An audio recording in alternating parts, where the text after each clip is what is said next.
With the selection of a jury in the Diddy Combs case almost complete, prosecutors are preparing for opening arguments on Monday. But they admit there's a snag. One of their key witnesses against the rapper appears to have gone missing. This comes as we learn that Combs' ex-girlfriend, who was seen on video being assaulted by the rapper, is pregnant. Cassie Ventura's testimony in Diddy's trial has left the courtroom and the public reeling. For over a decade, she was by Diddy's side, witnessing the highs and lows of his career and personal life. Now, she's at the center of one of the most high-profile trials in recent memory, and her cross-examination has revealed shocking details that many never saw coming. Diddy, once celebrated as a music mogul and cultural icon, is now facing allegations that could destroy his career and tarnish his legacy forever.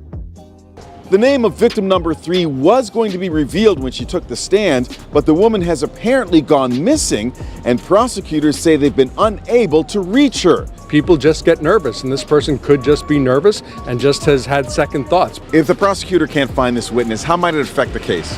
Look, I don't think it's going to have a tremendous effect. The prosecution is going to call a number of alleged victims. So look, this is just one less. Prosecutors are accusing him of trafficking, abuse, and fostering a toxic environment of control and manipulation.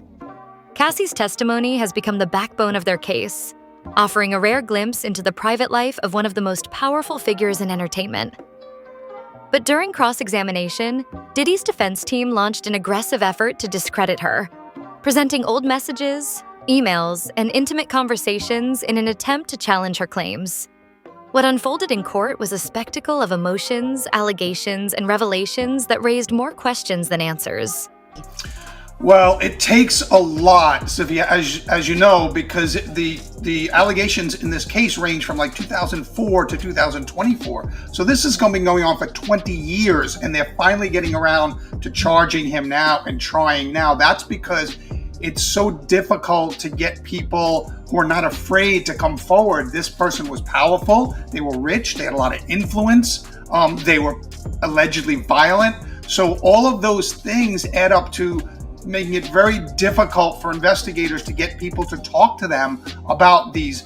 You add in the fact that many of these things are embarrassing. They're of a sexual nature. They're private. They take place behind closed doors. And that adds to the reticence of witnesses coming forward and talking about these things. What did Cassie reveal about her relationship with Diddy? How did the defense attempt to discredit her? And did it work? Let's break down the key moments from the trial and explore what this means for Diddy's future, and the larger conversation about power and accountability in the entertainment industry. Prosecutors allege that behind Diddy's public persona lies a darker reality.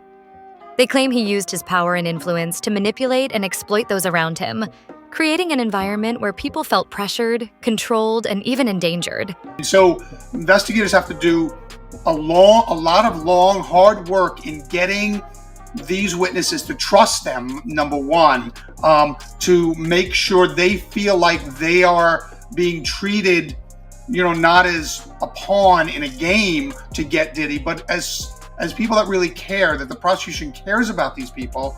And so you bring in victim witness people who are trained really and have the background in talking to people who are maybe victims of alleged sexual violence.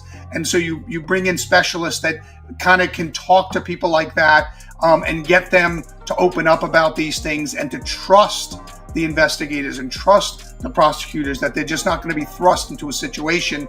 You have to get them to trust you so that if someone does make a threat, even if it's veiled, people can do that on social media now. They can say things that are kind of a little bit wonky sometimes, or these veiled threats. So if the witnesses that you're developing are comfortable enough with you, they will bring those threats to you, or those situations where they might feel threatened. You always have on the federal level, we have the Witness Protection Program, right, which is run by the U.S. Marshal Service. Over the years, Diddy has been known for his lavish lifestyle, hosting extravagant parties and surrounding himself with celebrities.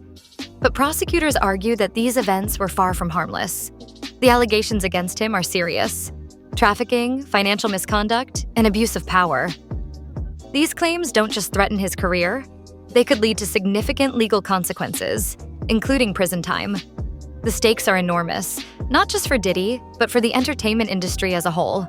Well, I mean, on the surface, if the prosecutor's claims are true, this seems like pretty much textbook witness tampering, right? I mean, it appears to be an effort to either, in some cases, intimidate witnesses from testifying against him, or there have been other reports of sort of inducing people to make statements in his defense. There was some allegation that in one instance this was a statement that he, in essence, dictated or drafted with a woman who made a statement that was attempting to rebut one of the accusers, I believe, in a civil case again. Cassie Ventura's testimony has become a centerpiece of this trial. As someone who spent over a decade in a relationship with Diddy, she's offering a first-hand account of his alleged behavior. Her testimony paints a picture of a man who is deeply controlling, emotionally manipulative, and at times physically abusive. But Diddy's defense team isn't going down without a fight. They've argued that Cassie's relationship with Diddy was consensual and mutually beneficial, using past messages and emails to suggest that she was complicit in the dynamic she now describes as abusive. It is likely that there is some underlying truth to at least some of the allegations. There might be a lot of underlying truth to a lot of the allegations. There's probably some bandwagoning going on. We spoke to an attorney who's for one of the alleged victims of Diddy a few weeks ago. I believe Amber Nomiki and I did, and they said they had calls, they had information, they had people, hundreds of them, come forward. They're not going to represent all of them. The courtroom battle has turned into an intense showdown between two narratives. One of a woman seeking justice and another of a man trying to protect his legacy. As the trial unfolds, one thing is clear. This case is about more than just Diddy. It's about the culture of power and privilege in Hollywood and the systems that allow powerful figures to operate without accountability. Cassie's testimony has brought these issues to the forefront, forcing the public to grapple with uncomfortable questions about fame, influence, and abuse. Cassie Ventura, known for her music career and her long-term relationship with Diddy, has become one of the most pivotal figures in this trial. Her testimony, which started with raw and emotional statements, has been nothing short of explosive.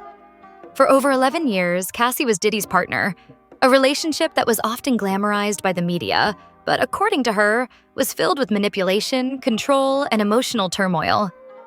During her direct testimony, Cassie revealed details about her life with Diddy that shocked even seasoned courtroom observers.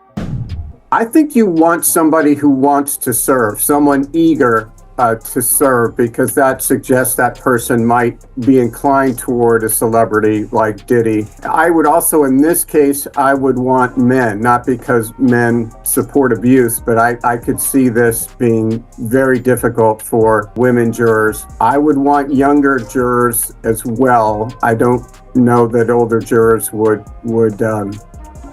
She described how Diddy allegedly pressured her into participating in freak-offs, a term she explained as private parties involving escorts and other women. Cassie testified that she often felt coerced into these situations, fearing the consequences of refusing. She also spoke about the emotional toll of constantly having to compete with other women for Diddy's attention, as well as his alleged mood swings fueled by substance abuse. One of the most chilling moments came when Cassie recounted incidents of physical abuse. She described times when Diddy's anger would escalate into violence, leaving her feeling trapped and powerless. Her testimony wasn't just about specific incidents. It was about a pattern of behavior that she claims defined their relationship. But Cassie's testimony wasn't just about exposing Diddy's alleged actions. It also shed light on the broader dynamics of power and control in their relationship. She spoke about how Diddy's status and influence made it difficult for her to leave, as well as the emotional manipulation he allegedly used to keep her close. "I thought I loved him," she said at one point, her voice breaking. "I thought he loved me too, but now I'm not sure what that even means." Her direct testimony was a powerful moment in the trial, but it was only the beginning. The defense was prepared to push back, and when cross-examination began, the tension in the courtroom reached new heights. Do you care if they go on social media? I wouldn't care so much about social media. Certainly watching you on Law and Crime would be a real problem. But no, I wouldn't care too much. I mean, in fact, if they were reading the celebrity media, TMZ, Rolling Stone, that might be an encouraging thing for Diddy's counsel. Now, Ben, according to the court today, they expect preemptory challenges on. As soon as cross-examination began, it became clear that Diddy's defense team had a strategy: discredit Cassie at all costs. They wasted no time diving into the most personal and intimate aspects of her relationship with Diddy, presenting old text messages, emails, and private exchanges to challenge her credibility. One of their main tactics was to use Cassie's own words against her. The defense presented messages where she expressed love and admiration for Diddy, calling him her king, and saying she would fly anywhere for him. They argued that these messages contradicted her claims of feeling trapped and manipulated. At one point, the defense brought up an email from 2009 in which Cassie wrote, "I love you so much, you make me a better woman." They suggested that this was evidence of a loving and consensual relationship, not the toxic dynamic Cassie had described during her testimony. Cassie, however, pushed back, explaining that these messages were a reflection of how she felt at the time, not the full story of their relationship. Another key moment came when the defense questioned Cassie about her participation in the so-called freak-offs. They suggested that she was a willing participant, pointing to messages where she discussed planning these events with Diddy. Cassie, however, maintained that she often felt pressured into these situations and that saying no wasn't an option. The defense also tried to shift the narrative by focusing on Cassie's own behavior. They brought up her past relationships, her use of drugs during her time with Diddy, and moments of jealousy she had expressed over other women. At one point, they even questioned her about her relationship with Kid Cudi, alleging that her actions had caused tension and emotional outbursts from Diddy. While the defense's strategy was aggressive, it wasn't without risks. Many courtroom observers felt that their line of questioning bordered on victim blaming, painting Cassie as complicit in her own suffering, rather than addressing the power dynamics at play. And while some of their points resonated, others seemed to backfire, drawing more attention to the imbalance of power in Cassie and Diddy's relationship. I wasn't willing to do what was expected of me. Not talent-wise, but in other areas. It's difficult when you're that young to understand your worth as a woman through the men that I was around, and that was very traumatic. I don't think any of us have healed from that. Diddy would be like, "You're not hot anymore, like what happened? You don't have anything, like you don't have any curves. You're looking like you're not looking like, I can't get people to think that you're my good-looking person." And there was no Me Too at that time. There was no protecting anyone at that time. You signed a million NDAs and a million contracts that took away all your rights. By the end of the cross-examination, it was clear that both sides had laid their cards on the table. The prosecution had presented Cassie as a victim seeking justice, while the defense had portrayed her as a willing participant in a complicated relationship. But which narrative would resonate with the jury? That remains to be seen. If Cassie Ventura's direct testimony was emotional, the cross-examination was where the trial truly became explosive. Diddy's defense team dug deep into her past, presenting a series of shocking revelations that left the courtroom stunned. Their approach was both calculated and relentless, bringing intimate moments into the public eye in an effort to discredit her.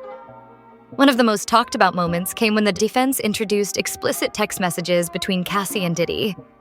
These messages included discussions about freak-offs, planning intimate encounters, and even details about trips to sex shops for supplies. The defense argued that these texts showed Cassie's active participation in Diddy's lifestyle, suggesting that her claims of coercion didn't align with her actions at the time. Another revelation came when the defense brought up Cassie's alleged use of drugs during her relationship with Diddy. They questioned her about opiates, MDMA, and other substances, implying that her drug use might have influenced her memory or perception of events. Cassie admitted to using drugs but maintained that her testimony was truthful and based on her lived experiences. The defense also brought up her relationship with Kid Cudi, a topic that had been mentioned earlier in the trial.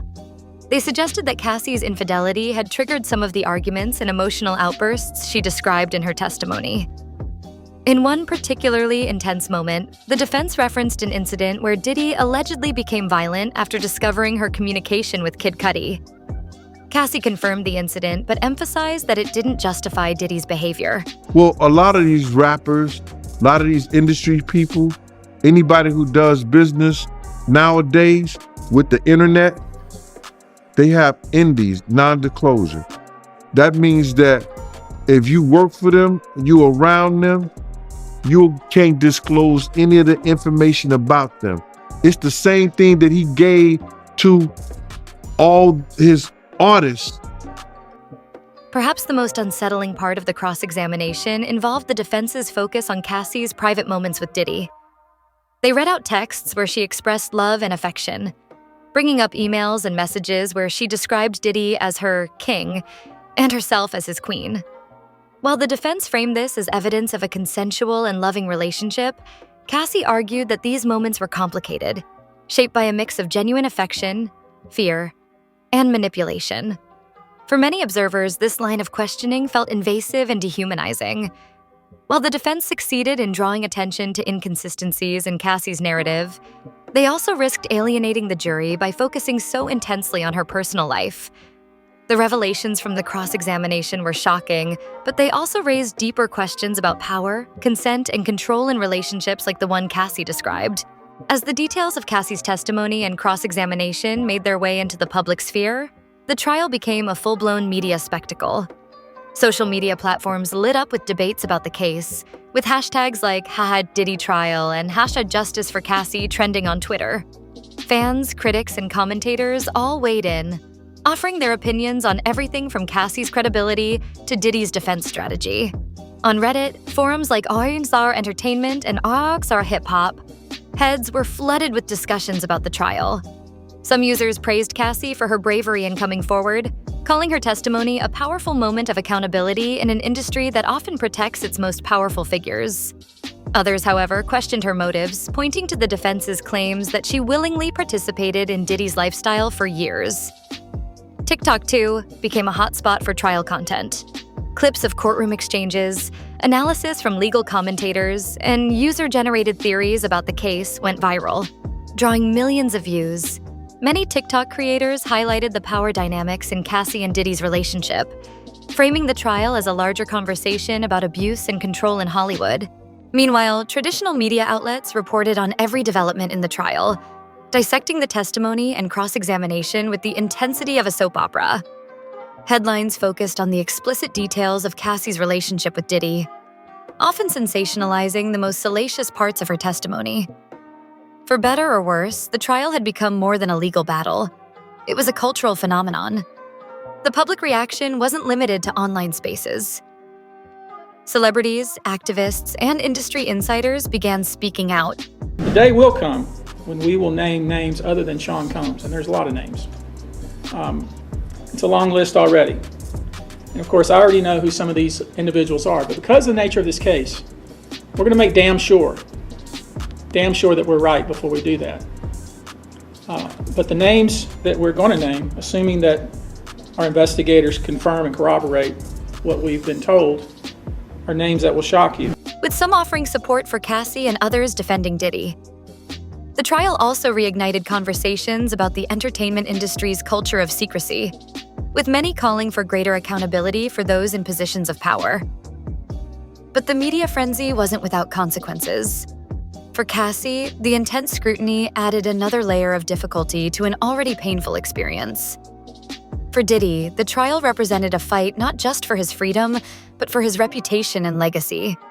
And for the public, the case became a reflection of larger societal issues, forcing everyone to confront uncomfortable truths about power, privilege, and accountability. As the trial continues, all eyes are on what comes next. Cassie's cross-examination may have been intense, but it's far from the final word. The prosecution is expected to redirect and give Cassie the opportunity to clarify her statements, address the defense's accusations, and reinforce her testimony. This could be a pivotal moment in the trial, as the jury weighs whether Cassie's narrative holds up under the weight of the defense's aggressive questioning. But Cassie isn't the only witness who will take the stand. The prosecution has hinted at bringing forward several other witnesses, including Diddy's former collaborators and employees. One name that has already been floated is Dawn Richard, a member of Danity Kane, the girl group signed to Diddy's Bad Boy Records. Dawn's testimony could shed light on what it was like working under Diddy's leadership and whether his alleged behavior extended beyond his personal relationships. The defense, meanwhile, is likely to double down on its strategy of portraying Diddy as a misunderstood figure whose actions, while unconventional, were always consensual. They may present character witnesses to vouch for his integrity, or try to undermine the credibility of other witnesses who take the stand. Outside the courtroom, the trial is sparking broader discussions about accountability in entertainment.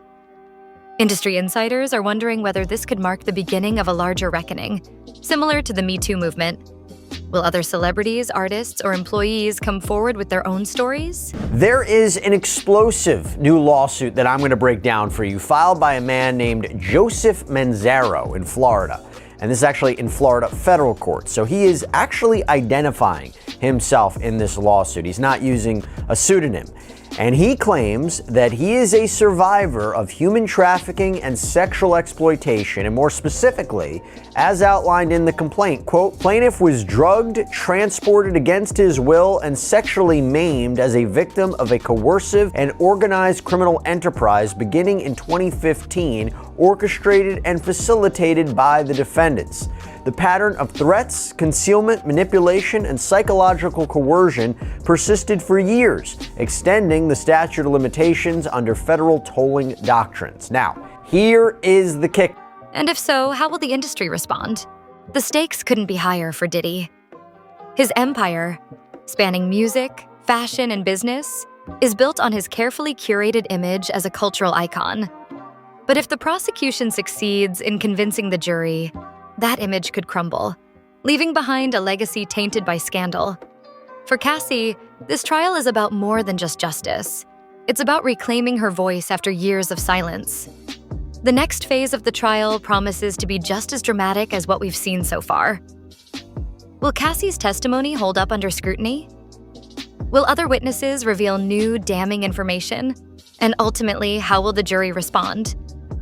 The answers to these questions will determine not only the outcome of this trial, but also how Hollywood addresses power and abuse moving forward. This trial isn't just about Sean Diddy Combs or Cassie Ventura. It's about the larger systems that allow power and privilege to operate unchecked. Over the past few weeks, we've seen shocking revelations, emotional testimony, and intense cross-examinations that have pulled back the curtain on the dark side of fame. For Diddy, the trial is a fight for his freedom, his reputation, and the empire he spent decades building. For Cassie, it's about courage, standing up to one of the most powerful figures in the industry and sharing her truth, no matter the cost. And most importantly, will this trial spark real change in an industry that has long thrived on secrecy? But what do you think? Did the defense succeed in discrediting Cassie? Or has her testimony brought us closer to the truth? Share your thoughts in the comments below and stay tuned, because this story is far from over.